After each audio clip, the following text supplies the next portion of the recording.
Welcome to the Crunchy Moms Unfiltered, the podcast where we question everything and say the things no one else will. I'm April Locani, a serial entrepreneur turned naturopathic practitioner and just a truth-seeking mama. And I'm Brandy Lemire, a social media influencer, a certified nutrition response practitioner, and just a crunchy mom who's done with censorship and refuses to co-parent with the government. April and I built this podcast as a safe space for moms and dads to have real, raw, uncensored conversations. From what's really in our food to the truth about modern medicine, we're diving deep into the topics no one else wants to touch because an informed mom makes empowered choices. No filters, no fear, just real, raw talk. Welcome to Crunchy Moms Unfiltered.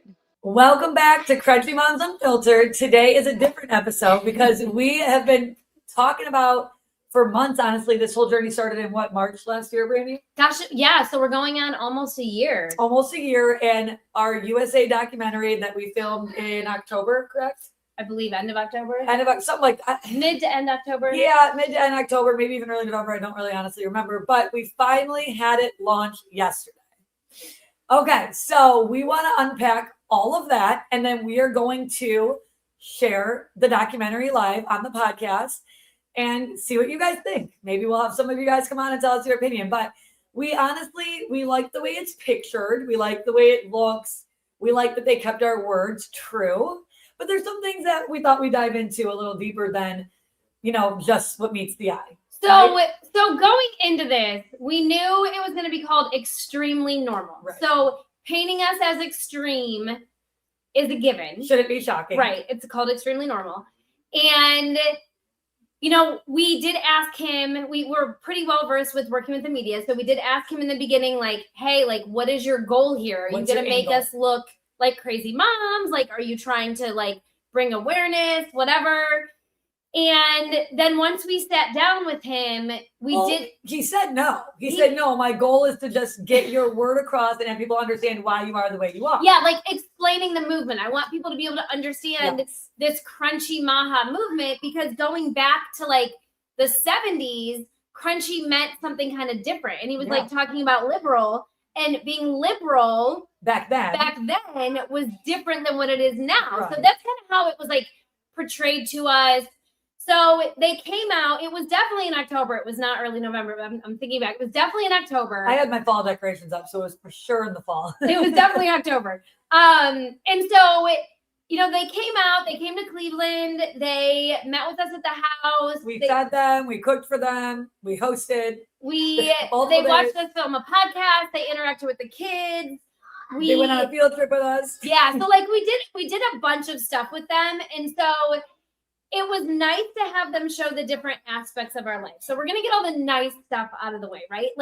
Regardless, going into this, I'm of the opinion that these conversations happening on USA Today or the Washington Post or Fox News or from the White House, this was not happening before. Right. So even if they kind of make us look a little extreme, they're still having these conversations where they weren't before. You weren't allowed to say the word vaccine on social media without getting banned for 2 years. I've spent so much time in Facebook jail, I should have a felony by now. I came with a warning sign when you liked my Instagram. Oh, yeah. I had a warning sign for years. I wore it as a badge of honor. Same. So I feel like the fact that we're having these conversations is a win. They're polarizing topics. Yes. Right? Yes. We're normalizing things that were shunned and you were shunned for asking questions about. So we got to take that as a win, right? Yes, absolutely. Right. So I'm still of the same exact opinion. I'm an Italian, okay? Y'all. Culture's big, right? We break bread, you at my table. That's a level of respect, right? That we should be sharing with each other. Culture's important in my ethnicity. So I'm a little distraught when he compares my movement to terrorism. Okay, so hold on. So we were not together when we got word that this launched yesterday. And so she watched it before I did and was blowing up my phone just hot. That Italian it was a little hot. Well, for only 2 areas. But it was a little more about, I let you in my house, you play with my kids, and your angle was never to share our view. It was, you came in with an opinion from the beginning, which you did not view with us or share with us in the beginning. Respectfully. Can you agree? Yeah, we didn't know where he stood on And that's vaccines okay. until we sat down and we were like halfway through the interview. And he was just hitting us, bullying us, very opinionated, like everything completely against us. That's okay. Okay. We're used to it. So what she's saying about the terrorism, you'll see. You'll see it. You'll see. There's one point where he's talking about like extremism groups. And he mentions like Antifa, racial stuff like that. And so he, without saying that the Crunchy Mom movement is the same, he's saying we're as harmful as he like kind of drops that in there. So we want to say like that was one where we were like, oh, okay, come on now. I think the one that really made me take a step back is we talked a lot about why I started in this movement 10 years ago because my daughter was injured. And even when he was coming at us hard during the interview, I made a comment, I started talking about my daughter's injury and he's like, okay, I can understand why you have the views that you do based on your child's injury. Like that makes sense to me. Right. But then in the documentary, he's talking about the rare instances of an alleged injury. And how it's like, it's very rare. And so I think that made me take a step back and be like, okay, but it's not rare when you have thousands upon thousands upon thousands of parents sharing their stories. It's less rare than your 500 a year deaths that children had before the vaccine of the chickenpox. I'm not saying I want any babies to die, but if we take a grand scheme of how many children there are, and you're saying 500, that is like less than 1%. And who knows the comorbidities involving in that. So I'm not saying that that's okay, because it is not okay for any child to die of anything. But when you are saying rare, I think a 0.007 is a little bit more rare than the thousands of parents that are experiencing vaccine injuries. So, so there was that point. And then the other point that really stuck to me that I was like, he kept saying, and you'll see this, it's in the written articles, you'll see it in the documentary, but he kept saying that we trust the science when it comes to seed oils or dyes or sugar or food or whatever, which we don't. It's conflicting. There's stuff out there saying seed oils are safe and they're healthy and they're good for you. I don't know why I thought we trusted that. We don't question all of it. We don't trust any of that. We don't trust any of the science. We question everything. Right. But he kept saying we trust the science when it comes to food, but we don't trust the science when it comes to vaccines. Here's the thing. He didn't sit there. He talked to an epidemiologist who was talking. He was talking about the science, but not once did they show a single study showing that vaccines are safe in the combo shots, in the amount of doses, in the amount of vaccines we're giving. There's nothing that they showed science-wise that we were like, oh, we don't. Yeah, we could see what you're saying. We don't trust that. They didn't show that. They gave us no facts. No facts. So they're saying we don't trust the science, but there was no science shown that we don't trust. And they did show a little bit of an inconvenient study. Yes. And almost using it like psychology. Like we don't, this is like the pseudo stuff we don't trust, but that was an actual study. It was an actual study with facts, a peer-reviewed study. That shows what we're saying. So and then he tried to pin it as, this is emotionally based. You see how they're tying to your emotions?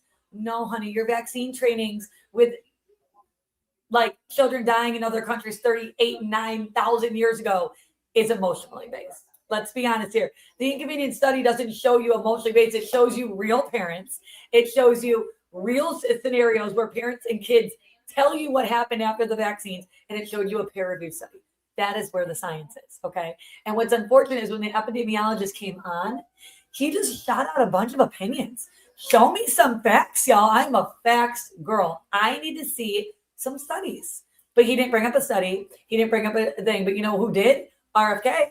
RFK said the only vaccine, believe it or not that I like this vaccine, the only ones who have gone under a blind placebo study was the COVID vaccine. Which means, hold on, look at that. That's the only one that's gone under the study, and that's the one that's being pulled because it's causing so much harm. Which means they just released the study to show you what really happened. So I want to read this real quick. This is how the article starts. I want to read this just to put context, and then we'll wrap up our thoughts on this, and we'll get into the documentary. Yeah. So it says the word crunchy once defined a progressive outlook in the health and wellness world. Crunchy moms of the 1980s, 90s, and 2000s exposed yoga, granola, and wheatgrass alongside broadly left-leaning political views on everything from LGBTQ, which LGBTQ plus blah, blah, blah, wasn't even discussed in the 80s. Let's just put that there. True. Rights to abortion to God. Not anymore. Now, social media feeds are awash with content from Crunchy Moms, whose views appear alongside clips about wellness, healthy eating, and exercise. But the label has been enthusiastically adopted by conservative, right-leaning women across the country. Crunchy content of today is more likely to feature calls to prayer, protecting arms, and patriotism than progressivism. And one topic more than anything has come to define the new Crunchy Moms movement: vaccine skepticism. So I want to also read how they called us a right wing. Oh, they called our podcast a right-leaning podcast because we're Crunchy Moms, so we're a right-leaning podcast. I mean, the only other thing, we're cool with that. I don't wear that as a badge of honor if that's what they want to say. The other thing that I want to say is it was interesting. He talked about how we trusted science with food and we tried to feed our kids healthy and we tried to do this. The articles of science with the food. He did. I don't know if you noticed that. But he then at one point, not in the documentary, but in the written articles, because there's 3 different written articles. Yes. Plus the video. Yes. And they're all slightly different. They followed us to the West Side Market. We were getting, groceries, produce. Yeah. We were letting our kids eat dried fruit, which is tons of added sugar. And we were looking at bakery, we're looking at cupcakes and macarons, and we let the kids get that's what I'm saying. Something sweet. And so he said in one of the written articles, it said something about how they tend to try and feed their kids healthy and they're mindful, and he was like, some would say obsessive. And I started laughing. So I'm like, okay, girl, maybe you were a little bit more strict when you lived in Florida. Maybe.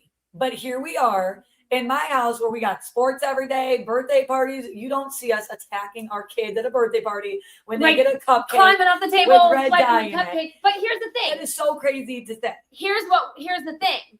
We are mindful about what we buy in our home. In the home. So, Anya and I moved back to Ohio in the spring. We're living with April and Andrew and her kids. We are very mindful of what we're buying at our house. You're not going to find pop and cupcakes. And if you find cookies, they're like Diete cookies or they're Scout Organic. But they're still cookies. There's something clean. There's still sugar. And then when we're at a party or a church event, we're letting them have the stuff. But yes, we are going to say, no, you can't have the red cupcake. Choose the white one. But we're even that it doesn't always happen. We're still giving them the cupcake. Christmas Eve, we were at multiple different Christmas Eve events. At one event, Anya had 2 cookies, and then someone gave her some chocolates, and then she was given ice cream, and I might have been twitching in the corner, but I let her have it. It was Christmas Eve. I let her enjoy the holiday. We know the stress that comes and disorders that come with completely monitoring your children's every move. So I think that's it's a little rude. Again, Italian culture, I let you in my home. You don't talk about me like this. But I think that's the misconception is where parents like us are looked at like it's crazy or we're obsessive because it's different and you don't understand. But it's not. Our kids have issues with these things. If someone said my kid cannot have a peanut butter and jelly sandwich, he is allergic to peanut butter, y'all don't say one word. But if I say my kid has a sensitivity to red dye, I'm a nutcase. So let's talk about that real quick. We're going on a tangent, but let's talk about that real quick. So out of 3 children in this household, 2 of them are very affected by sugars and dyes. One, little bit, not as much. Little sass. It's literally to the point of, remember the movie The Gremlins? And you had the cute little cuddly gremlins, and then you had the gremlins after midnight? Yeah. You give my kid dyes and sugar, and she's that not so cute, crazy, burn the house down gremlin after midnight. You give her child dyes and sugars, and he starts going down health-wise, and his immune system's compromised, and they're in the ER. So it's like, we're not just like, oh, we don't like those. No, there's literal things that happen where we're like, this is why we do this. But I'd like to give a huge shout out to my boy, Mr. Kennedy. Thank you so much. And for doing the documentary. That's what I'm saying, because I know you didn't want to. And you did it anyway, and you did it for us because they were gonna railroad us. And we appreciate you. And at the end, you kind of gave Will a little bit of his own medicine. Oh, You did. got a little feisty. I'm not going to say it, but you gave Will a little taste of his own medicine. And Will, out of due respect, I respect you in your career. I did feel like we were a little bit more targeted as like your victim. Like you knew that would be a perfect person to position into that place. But I respect you. I know what your job is. You're a journalist. Like I get where you are. I get controversial cells. I get it. A little offended. My little Italian heart was like, we broke bread. We broke bread in this house. We had fun, but I get it. So, all right, we're getting into 15 minutes of our commentary. We do want to show you the documentary. Last thing I want to say. The other us that they had on there was a very young, probably in her mid-20s. Oh, yes. Wellness influencer who does not have children. And I feel like, not to say you can't have an opinion on this movement if you don't have kids, but I was not paying attention to any of this before I had kids. It's very different. Your own health is in one box and your child's health is in another. So they had another influencer who was young and didn't have kids, but she was very health, wellness, working out, eating right, but she's pro-vaccine and pro-Western medicine. She didn't really speak pro-vaccine. She was like, I believe in the science, but I also believe in medical gaslighting, and I also believe they overprescribe. So I kind of feel like she's a year or two away from calling us. Yeah, she's going to be sitting next to us on this podcast soon. So what she was talking about was believing in Western medicine and a little bit of the holistic side, which we talked about on another podcast. We have a podcast coming out called Conventionally Crunchy, where we talk to a physician's assistant who has one foot in Western and one foot in holistic. And so we're talking about bridging that gap, and we talked about the gaslighting. Yes. The only thing I want to say is that this girl sitting there talking about how she believes in Western medicine, but then she's talking about she's got autoimmune and these health issues, and we were like, she's been medically gaslit, wrongly diagnosed, and I'm like, oh, honey, call us in a year. Or when you get pregnant and you have a baby, this is going to change. And I understand. I was there too. I was halfway crunchy before I had babies.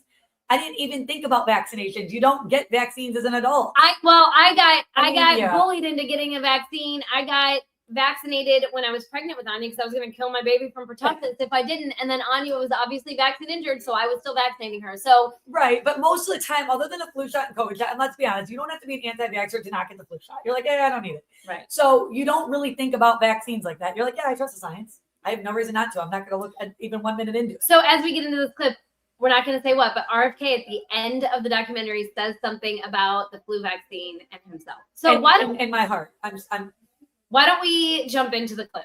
Yes. Let's watch. We shall. Aren't vaccinating. I think we're trying to go back to the simple days, where things were less complicated. There's nothing that makes me feel my children need these vaccines. Every parent wants to do what's right for their child. But that's leading a growing group in the country to question science under the guise of medical freedom. It's a huge global and national phenomenon. We don't know what, if any, contribution vaccines are making to the chronic disease epidemic. One that's turned public health into a battleground that could impact us for decades to come. If enough parents stop vaccinating their children against those diseases, we will lose herd immunity. I've been failed and disbelieved and discouraged by the medical system, but when you renounce those systems entirely, that's also not productive. We're done blindly trusting man. We are only blindly trusting God, and that's it. I'm Will Carlos, and I've made it my mission to examine how extremist movements are gradually becoming mainstream in America. This is extremely normal. In many ways, Brandy Bright and April LeConte are your average, thoughtful, protective moms. Super careful about what they and their children eat and how it's cooked. If we do something that's white, that's better. It probably has titanium dioxide in it, but it's better. We only cook with cast iron or stainless steel. I only use glass because plastic has forever chemicals in it. They try to shop at the farmer's market whenever they can. They read the labels on products very carefully. They have their own chickens, have a vegetable garden where they grow tomatoes, and use organic beef tallow in place of seed oils whenever possible. But when we make fries, we save it. Brandy and April are business partners who live in a suburb of Cleveland, Ohio. They're advocates for a natural, healthy lifestyle that they and others within their movement have given a distinctive name. It stays crunchy. Crunchy. So it's like a a mainstream name for when you're really holistic or natural, or the crazy moms who give no toxins and dyes to their kids. But we loved that term because it just took off. People go, how crunchy are you? Crunchy moms like to operate outside the mainstream. They homeschool their kids. They seriously limit their screen time. I like it so fun. They had to do a haiku. Crunchy used to describe a far left progressive movement that thrived in parts of the country like Berkeley, California, New York, and Boulder. Not anymore. Now, crunchy moms are moms that are breastfeeding their kids. They're homeschooling. They aren't vaccinating. They're not giving their kids food dyes. They're making sourdough from scratch. They're brewing kombucha in their kitchen. Brandy and April, who run a podcast called Crunchy Moms Unfiltered, aren't just about healthy eating. The Tuskegee experiment, that's a great one. I talk a lot about that. Sugar and fat studies. Hunter Biden's left. I think we're trying to go back to the simple days, where things were less complicated. Much of what April and Brandy believe is backed by the scientific establishment. Most nutritionists, for example, would applaud their approach to healthy eating. There are scientific studies backing up their claims about the dangers of processed foods and the impact of too much screen time on kids' health. But all that faith in science evaporates the moment one subject comes up: vaccines. At what point did either of you decide this is what I want to kind of devote myself to? I got pregnant with my third, who is 9, and again, was still trusting the doctor. I got vaccinated while I was pregnant with her, was sick the whole rest of my pregnancy, but didn't think anything of it. And I vaccinated her, and I might cry, but it was actually 9 years ago that she went in for her 2-month shots and she was injured by a vaccine. And then looking at my now 18-year-old's medical records with a highlighter and her vaccine records, and every time she had a vaccine, she had ear infection, strep throat. These are the dots that no one connects for you. This is all about trust in science, right? It's all about who do you trust and what do you trust? Mm-hmm. And you guys have a few Instagram posts about this that I noticed. There was something like, if they're lying to you about this, what else are they lying to you about? Or if this isn't true, how can we believe this? Who do you trust and why do you trust them? Do I believe the science of vaccines is huge and could save lives? Yes. Do I believe there's preservatives and other things added to them that are hindering our bodies? Yes. Do I believe the studies that need to go deeper in that aren't being done or aren't exposed? Yes. And I believe that is because of power and money. That's why we feel so strongly with RFK and his decision to put people in place to just double check everything. Often, when you're covering extremist groups and ideas, it's all very simple. Racist hate groups are easy to dismiss. Radical anarchists who want to smash windows quickly reveal the flaws in their logic and reasoning. It doesn't take long to figure out that most conspiracy theories are just silly. They've long been debunked. But sometimes there's a grain of truth in the conspiracy sack, a kernel of legitimacy in amongst the chaff. And that's what's happened with Health and Human Services Secretary Robert F. Kennedy Jr.'s Make America Healthy Again movement. The MAHA movement has taken stories like Brandy's, rare instances of children apparently being harmed by vaccines, and used them to question the long-established science of vaccines. As the movement's grown, it's embraced more and more conspiracy theories, even some that have long been disproven by countless studies. Kennedy, who spent his first year in office making deep reforms to the country's vaccine programs and other public health initiatives, is the undisputed leader of the MAHA movement. So in an attempt to find out exactly what's driving that movement and where it's headed next, I traveled to Washington, D.C. to sit down with Kennedy.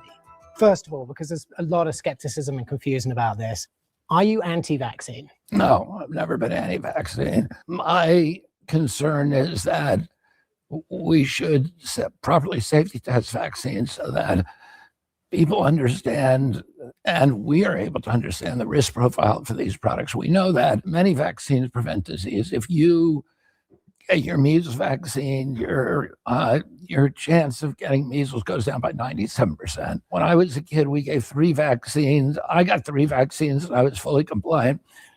Today's children get between 80 and 92 vaccines.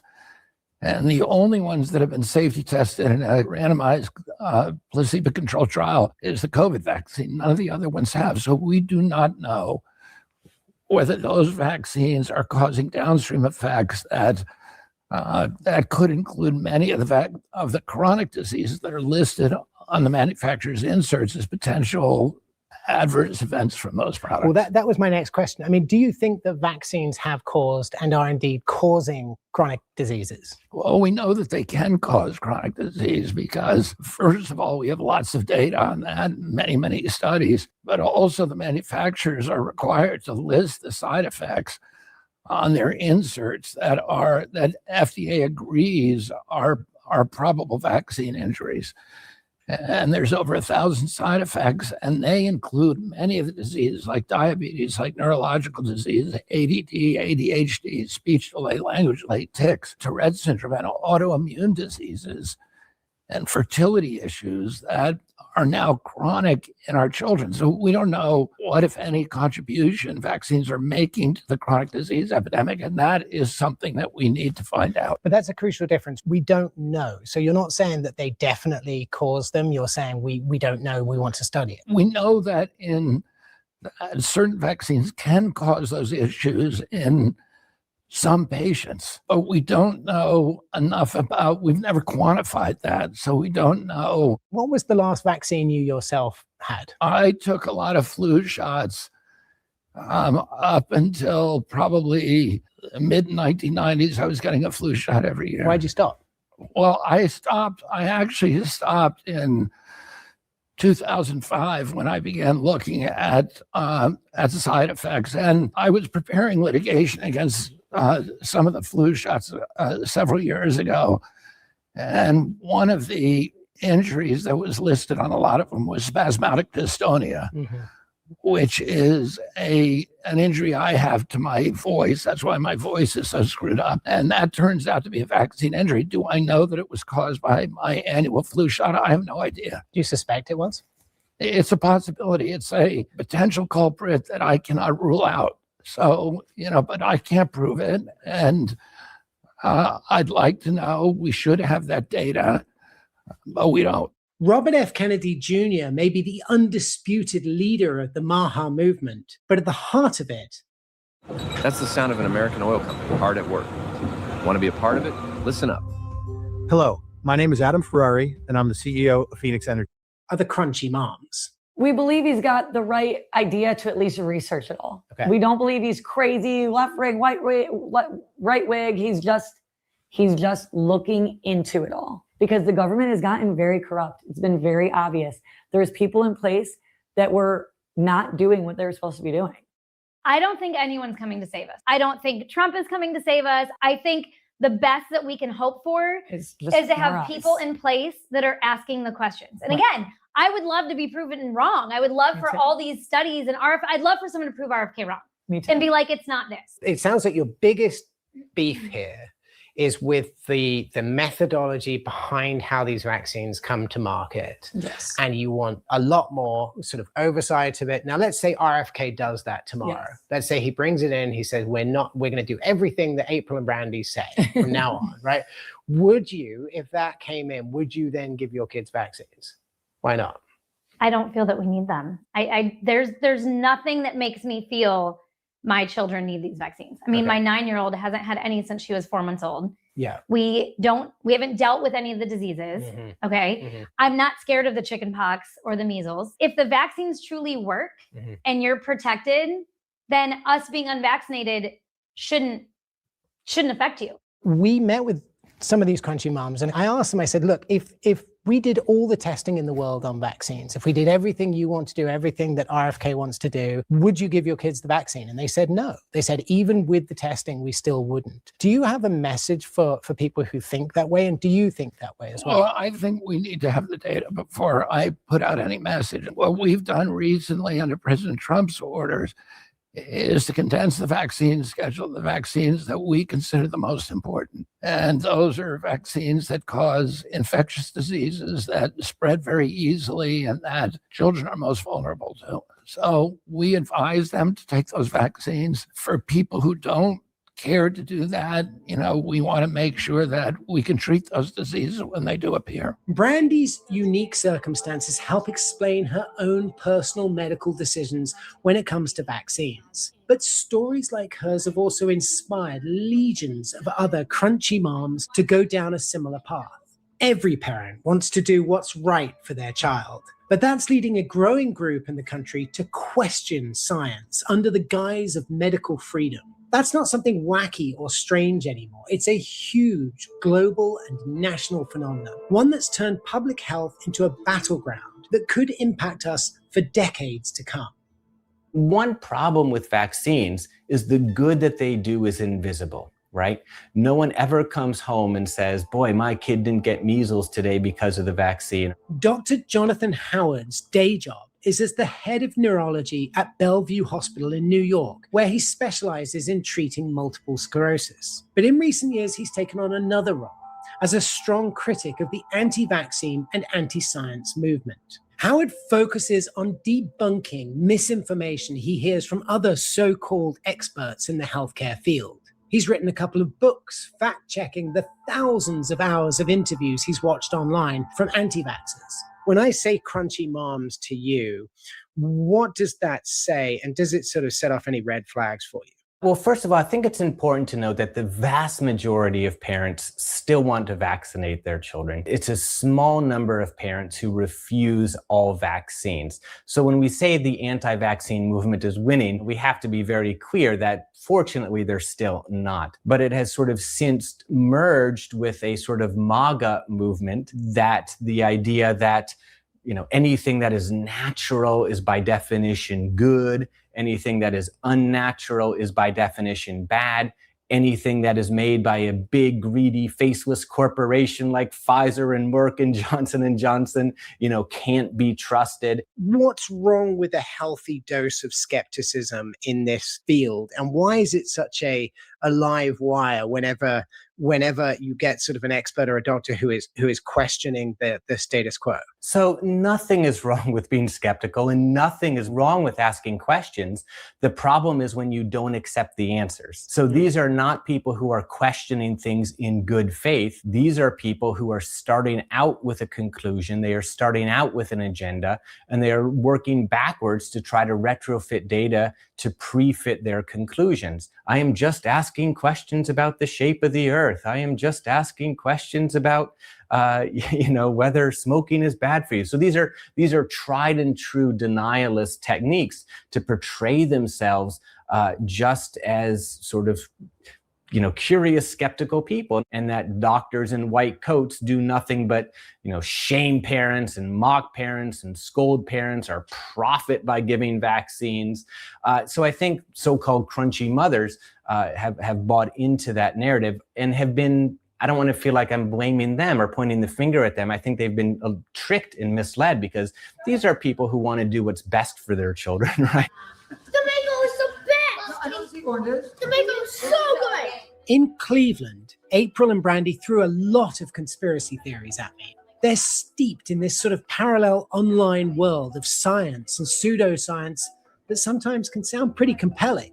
That is until you subject it to some critical analysis from an expert. I don't feel that we need them. There's nothing that makes me feel my children need these vaccines. I mean, my 9-year-old hasn't had any since she was 4 months old. We haven't dealt with any of the diseases. Okay. I'm not scared of the chicken pox or the measles. Yeah. So it's good that her children are healthy. That's the only thing any of us want.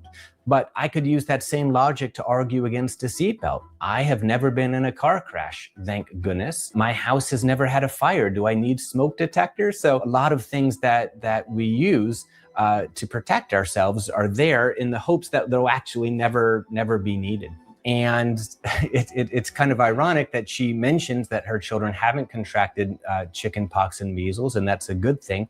But the reason that's the case is because her neighbors have used those vaccines, and where she lives, fortunately, has herd immunity. If enough parents stop vaccinating their children against those diseases, we will lose herd immunity. Chicken pox used to kill about 100 children per year here in the United States.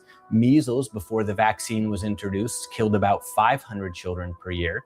But 500 children per year, to me, that's a big number. When you look at certain countries where vaccines aren't available, parents are willing to line up for miles and walk for miles to get their children vaccinated. And when you look at some of these countries, again, where there are no vaccines, I mean, measles can kill thousands of children per year. Hundreds of thousands of children die of these viruses. So not only, vaccines are in some ways a victim of their own success, they've wiped away not just measles and diphtheria and polio, but the memory of what these viruses can do. When I was in Cleveland, I tried to really press April and Brandy on their research and why they believe the generally accepted science when it comes to nutrition and food, but not when it comes to vaccines. On the nutrition side, anyone can easily find any number of reports from big scientific institutions that say pretty much what Brandy and April say about things like heavy metals or food additives. There are also plenty of cases where distrust in the food industry has been proven accurate. But when it comes to theories about the dangers of vaccines, there's really no such body of established scientific research to back up their claims. You guys have come to very similar conclusions for both of those things, but the research tracks, I would argue, are different. I think you have to go down a certain track of research to believe the things that you believe about vaccines. Generally speaking, one who hasn't had that personal experience needs to go down a different research track to reach those conclusions than they do with nutrition. And that's what confuses me. I guess it's what you're looking for. I think if you wanted to look for something that said cherries aren't that bad, you'd find something that said cherries aren't that bad. Should getting to the truth be about searching for what you're looking for, or should it be looking for the truth? But you are very, I personally, with all due respect, feel you are very certain in what you feel. And that is why you are feeling that way. And that is why you are seeing the research you're seeing. And that's pretty much the crux of it. Moms like April and Brandy believe the rest of the world is misguided and brainwashed when it comes to vaccines.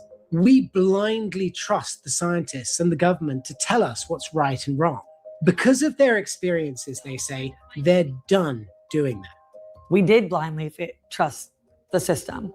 The system is broken. I think we did blindly trust the food. The food is broken. Both lead us to health issues, correct? So we're done blindly trusting man. We are only blindly trusting God, and that's it. But is this really the only way to be crunchy? Or is it possible to embrace the holistic ways of living healthy and eating clean, reading food labels and doing yoga, while also trusting established doctors and medicine? One person I talked to has embraced a crunchy lifestyle, but is also a proud advocate for medical science.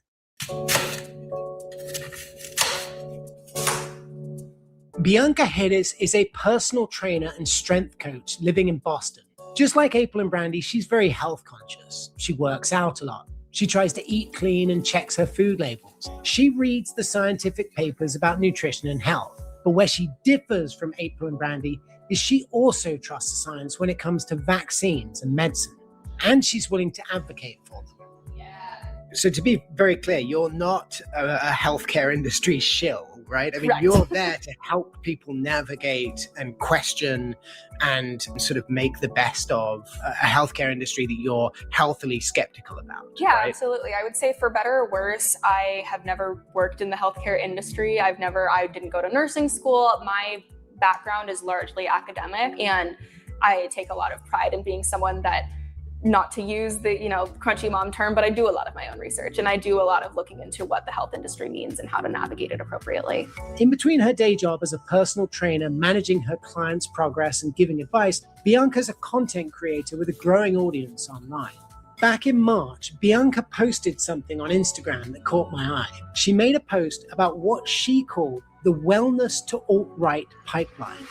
As somebody that has done a lot of research into nutrition, and also somebody that has autoimmune conditions and food allergies, there are absolutely times where I could see myself, retrospectively having fallen down a similar pipeline, because it's very scary to feel like you're not sure what's going to be the right thing for your health or the right thing for your body. But I think that what is often seen in nutrition is it's simpler choices. It's not as difficult to say, okay, I'm going to eat more vegetables, or I'm going to cook more at home, or I'm not going to use these oils. It's very this or that. You make a very one-to-one substitution of your choices. Would you also acknowledge that it probably behooves people, and especially mothers of children, to be skeptical of and questioning of that industry and the food that they're told they should be giving their children? I think that on paper, there's a lot of commonality that we can find, especially, again, as somebody with my own health issues.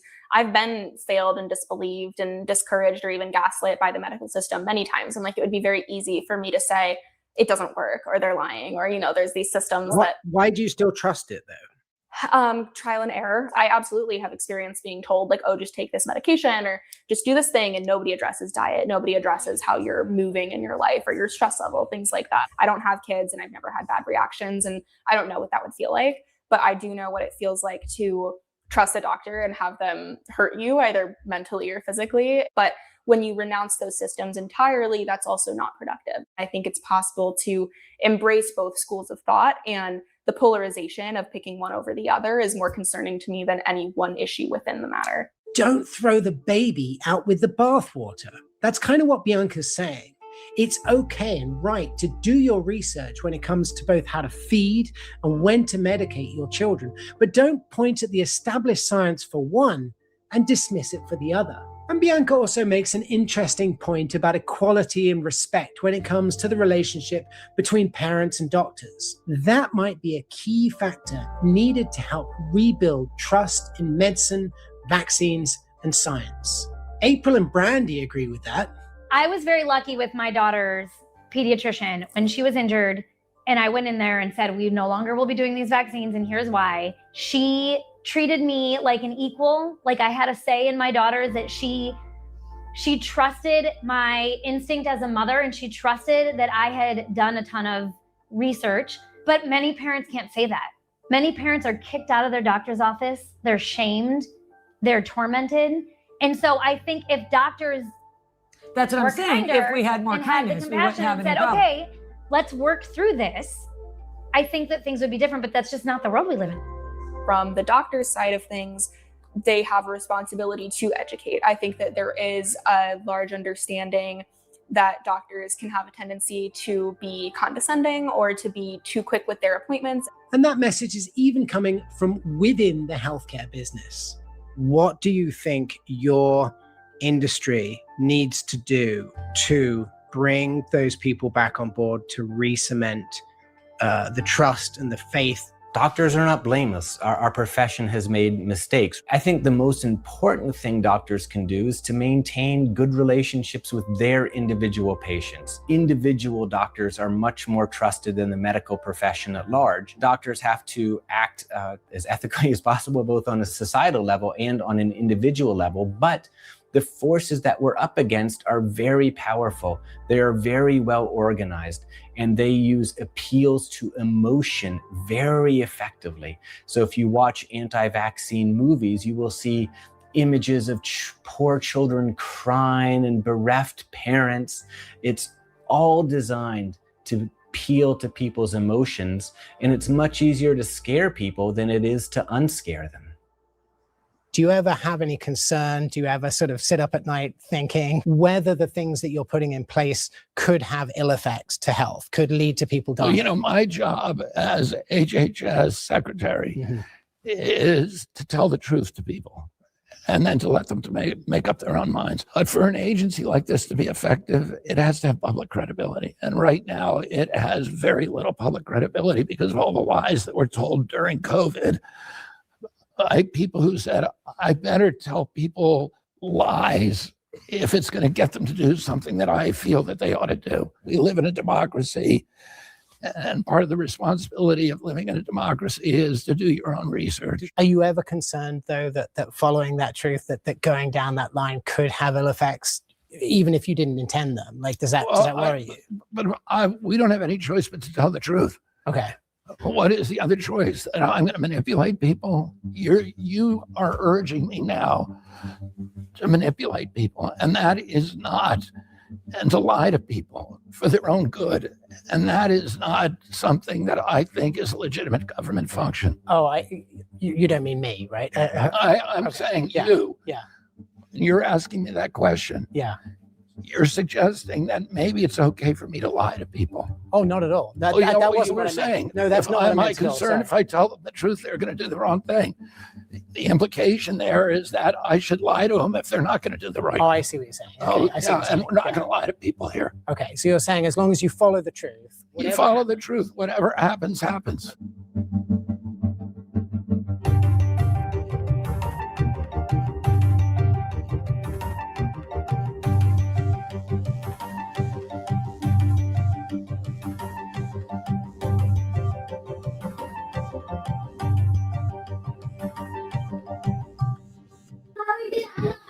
So, guys, what do you think? I love the end where RFK is like, no, we're not going to lie to people so that they take a vaccine. We're just not going to do that. We're going to follow the truth no matter what the truth shows. I think that's amazing. And That's exactly what they're going to do. And that's why we love RFK. And that's why we agreed to do a show like this, because we are about following the truth. Me and Brandy just earlier today, we're having a healthy debate. Brandy's like, she's like, I would never vaccinate my kid again, which is in the thing. And some moms are probably standing up and applauding, right? And I'm like, well, if I was scared of a virus, which I'm not, and there was something out there that was safe, that I believed was safe, which I probably would never believe an administration like that again, would I vaccinate my kid? Maybe because it would be protecting me against zombie apocalypse. okay, so that's the example I give. I'm like, okay, maybe if there was a zombie apocalypse and like you're watching people turn into zombies. But that's what I'm saying. Okay, It's but hard to ever trust that situation again, right? And I think that what they originally started from, the science, what they thought they were doing, may have made sense, and it may have been a really impactful thing. But of course, greed and money gets involved and ruins everything. So now there is no trust that what you're going to tell us is safe and effective is safe and effective. So I made Facebook posts and A poll. it's like overwhelming. No, I wouldn't. And I think here's the thing. We're not here to tell you vaccinate, don't vaccinate, feed your kids food dyes, don't feed your kids food dyes. No. We're here to share the things that we're learning. We're here to share what's happening, studies that are happening, lack of studies, What our happened in our stories, life to take us here? our stories, our truth, your truth. We're here to share stuff with you because we believe in informed consent and medical Yes. freedom. And so I think as long as we're living in a country where we can make these decisions, that's where that stops. If vaccines become safe and there's nothing questionable in them and you trust them and she wants to vaccinate her kids, good for you. You have the right to do that. If I still to this day will forever say, I'm not doing it, good for me. That's my choice. We live in a beautiful Right. world where we have those decisions. I don't know that I ever would either. I'm not afraid of any of those viruses, but if there was one on there that I'm like, maybe I'll use that one, I would love to be in a place where something's safe enough to do that. Agreed. That's all I'm saying. So with that being said, we'd love to hear your take on this. Drop a comment. We want to hear what you guys All think. the YouTubers out there who are watching the video with us, yes, let us know your comments. If not, find us on Facebook or on Facebook, Instagram, all of them. Crunchy Moms Unfiltered podcast, the Crunchiest Healing Mom, and the Healing and Homesteaded Mama. Find us. Talk to us. Let's have some conversations in the DM about what you feel about this documentary. And like always, we love you and we're rooting for you. See Bye, you next guys. time.